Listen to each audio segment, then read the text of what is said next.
Hey everybody, this is Jim at FreeChartVideos.com using time-honored techniques to understand modern markets. I got to read this to you. This video is for educational purposes only and is not intended to be used as any form of investment advice. I can draw lines on charts, but you have to draw your own conclusions from your own due diligence and make those investment decisions that are suitable for your financial situation.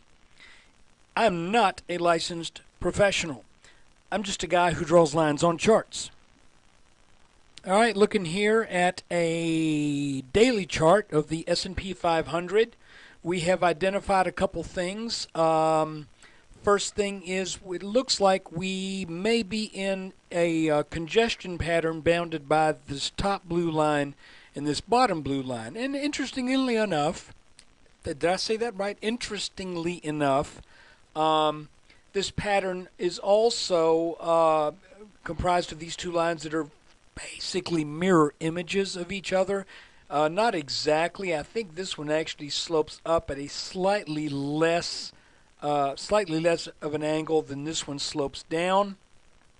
But this black line also seems to be, and it extends back here just because it is a horizontal line. There's nothing really magical about back there. But that also seems to have had some technical significance, as you can see that it was support here, and it was also resistance here and here. So what I think is going on is, again, I hate to say this, guys, but for the past 3 days, I've been caught absolutely, completely flat-footed. I was expecting a pullback after the breakout from this little wedge. We'll take a look at it real quick so you can be reminded of it. And I've got to move these lines just a little bit.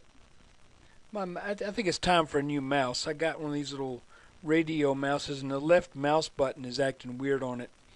And you can see how some of these lines have moved around. Tell you what, let's go to a 30-minute chart. There you go.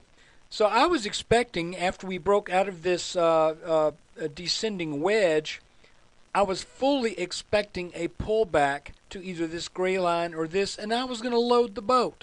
So I have been on the sidelines with cash for much of this move. I've got some money in some stocks, but to be honest with you, the past 3 days, those stocks have been a mixed bag. So I'm kind of ticked off, but you know what I'm not going to do, and that is I'm not going to do. What I'm going to do is resist the temptation to chase this, because I've really got no good reason to chase it. I don't see anything technically other than the fact that this is once again sign of underlying strength in the markets. These descending wedge patterns have a tendency to produce a move that goes to retest this high. And, that could very well happen in the next session. If so, I'm going to just let it happen. If this pattern breaks out, I would expect resistance up here at this orange line. If this breaks out, then at some point we've got to pull back. And on that pullback is when I look at this market. Because if we get up over and we set a new high, let's say this market just runs on up to 1380, then that to me says that we're not only going to go to 1380, but eventually about 1480. So there's always opportunities. That's one thing I remember my dad used to tell me. He said, son, when you meet a girl one of these days, you're going to fall in love and you're going to be convinced that she's absolutely the only girl that ever existed in the entire world. You're going to be head over heels with her. And when you break up, you will be convinced that that will never happen again. The markets can be the same way. You can get the feeling that, doggone it, that was the perfect setup. I'm never going to get that again. I better go for it now. And that's usually when you make a mistake. So I'm being patient. Like I said, it was a mixed bag today, frankly. I hate to admit.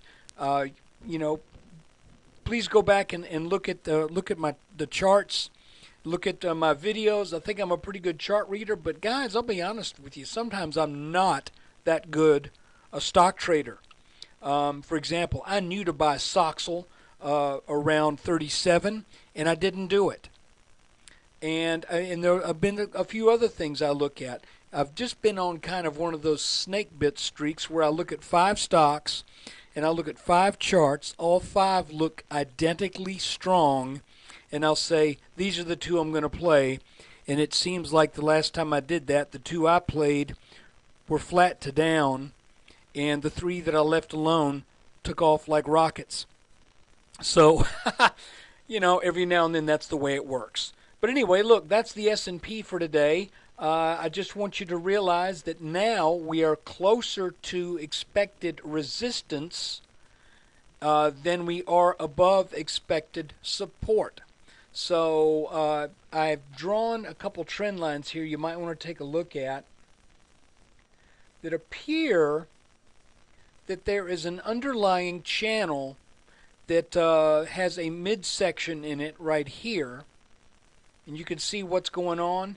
It's like we've got 1, 2 touches on the bottom, 1, 2, 3, 4 touches on the top, and all of this stuff is running almost exactly parallel. So now that we are on the other side of this little midline right here, quite frankly, I would expect a test of this line before any chance of getting back up over here. And if this breaks, then that would likely set up the back test I'm looking for. So let's just see what happens. Certainly an interesting time in the markets with all that's going on politically. And I hope you get something out of these videos. If you do, come by and visit me at freechartvideos.com. And I appreciate your support. Thanks.